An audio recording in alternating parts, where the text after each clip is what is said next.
Hey, Cretin-Derham, it's Mr. Flood.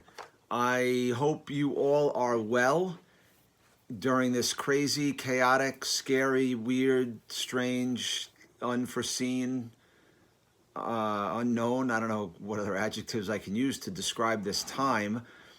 I know I was there fairly recently, and I sent you guys and girls a video, saying thank you for the time that I was there. But Mrs. Bellis and I have stayed in touch, and she reached out to me and asked me if I'd send a video of encouragement to all of you. And so that's what this is. Again, I hope you're all well and staying healthy with your families. And I don't know when this is going to be over.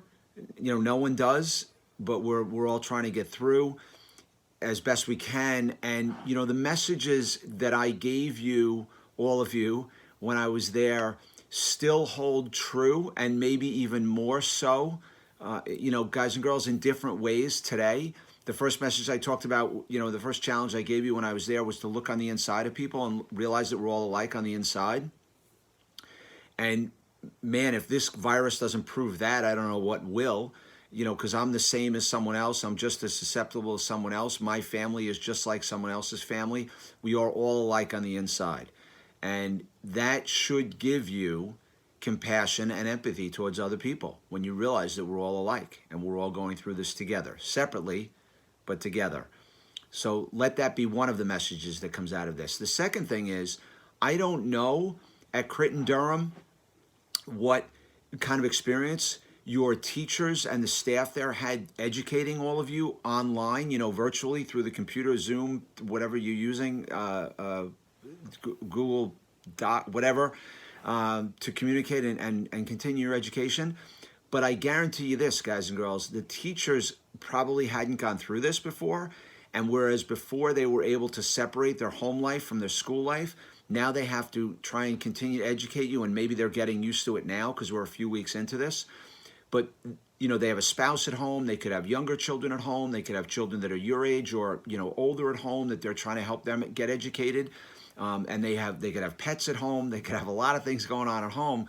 And I don't know that they have a room to lock themselves in where they can. I know a lot of teachers would like to have that, but where they can teach and get away and actually focus on all of you. So please be understanding of them as they navigate this time too. And don't you want to be the kid when you get back to school, whenever that is, if that's this year, if it's the beginning of next year, because again, we don't know how long this is going to last, but don't you want to be the kid who the teacher looks at you and goes, you know what, thank you for showing up. Thank you for virtually showing up, for getting your assignments in on time, for communicating with me really well.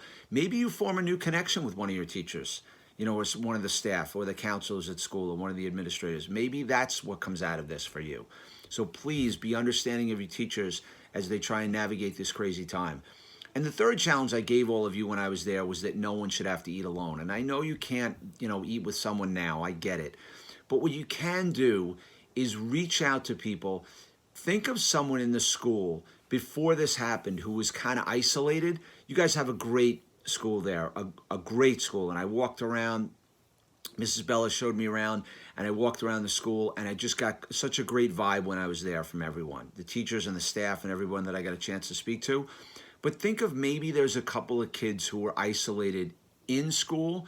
Now think of how doubly isolated they are because they're at home, with their families or a single parent or whoever they're living with, and maybe they don't get along, maybe they don't have any brothers and sisters, they don't get along with their brothers and sisters, whatever it might be. I'm asking you, I'm imploring you guys and girls, we're going to lose people to this virus because of illness, and some people are going to die. Let's not lose anybody because of sadness, isolation, loneliness, and depression. Let's continue to reach out to people, because if you were that person, wouldn't you want someone to reach out to you? And if you are that person, please reach out to someone.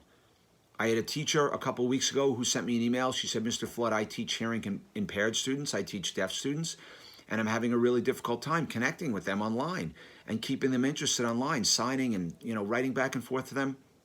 And I said to her, when's the last time that you think any of those students have gotten a handwritten letter in the mail? And she said, oh my God, I never even thought of that. I know what I'm going to do with my daughter tonight. I'm going to write some handwritten notes to my students. Put a pen to paper, guys. Get an address of a kid who's struggling and send them a letter. I know maybe none of you have ever written a letter, handwritten, I don't know, with the technology that we use now, but put a pen to paper and send someone a nice note. Two more things I want to tell you about. Those are the reminders of the challenges I gave when I was there, but two more things. When I struggle, guys and girls, and I still struggle with things, adults struggle, kids struggle, everybody struggles. But when I'm in a really difficult place, what helps me a lot is making a list of things to do. And they might be simple things like doing a load of laundry, putting the dog out, emptying the dishwasher, send an email, straighten up my desk, read a little bit, watch an educational show. And I know that when I cross things off those lists, I feel better about myself, like I accomplished something that day. So if you're struggling, even if you're not, making a list can be a great way of just getting a small sense of accomplishment. And like, it might just be doing the dishes for your mom. I did an hour of homework today, and I, walked the dog, and I read to my little brother or sister, and I put the garbage out. Like I had a list of 9 things, I did 6 of them. At least at the end of the day, I got a small sense of accomplishment. And do that on a daily basis, because it's easy to come up with simple things to do. I know the boredom is very, very difficult. Which leads me to my last point. I would ask all of you a question. How are you going to come out of this difficult time? Because you can come out of this a better person. Not better than anyone else, but a better version of yourself. You can improve yourself socially and emotionally during this time. You can improve yourself. And I have this terrible fear that 6 months from now, like in the fall, I'm going to look back at, March and April and May, because I have no speeches now until, I don't know, maybe September. I'm going to look back at March and April and May and say, oh my, what did I do? I got nothing done. So on a daily basis, I try and do a little bit for my business each day. I try and do a lot for my family, but a little bit for my business each day. And I'm trying to become a better person, because you can become a better person. Again, not better than anyone else, but a better version of yourself. So ask yourself that question. And seniors, I don't know what the situation is, with you guys out in your state, but if you're going back this year, if you're going to have a graduation, and I feel for you. I hope that you have a graduation, some kind of ceremony, anything. I know that's a big deal.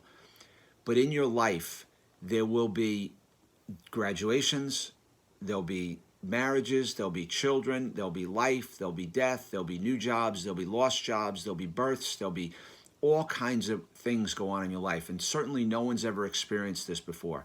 None of your parents, none of your grandparents have ever gone through anything like this before. You can come out of this a better person, but it's just one more thing in your life that you're going to go through. That's what it is. But get something out of it. Put something into it. Form relationships with people that you might not have connected with someone in your school, someone in your family, someone in your neighborhood, any way that you can. I think that's the message of Easter, right? That's the message of Easter, that Christ died for us, showed us that he rose from the dead and led us to new life. So maybe a little part of you during this isolation, you let that part of you that you don't like about yourself, you let that part die, and you come out of this a better person. You come out of this a better person, because you can. You truly, truly can. I know that I will run into some of you someday in a Starbucks or a Panera or a Dunkin' Donuts or wherever, out near your school or in some other part of the country. And I hope, we connect again. I had a great time, like I said, when I was at Cretin-Derham. Seniors, I really, really, really hope you have a graduation. I pray for that for all of you. But please stay connected to your teachers and reach out to someone who you know is struggling. And if you're a person who's struggling, please reach out to someone in the school or that you know is a good listening ear. Have a great day, guys. I will see you on the other side of this. Be well.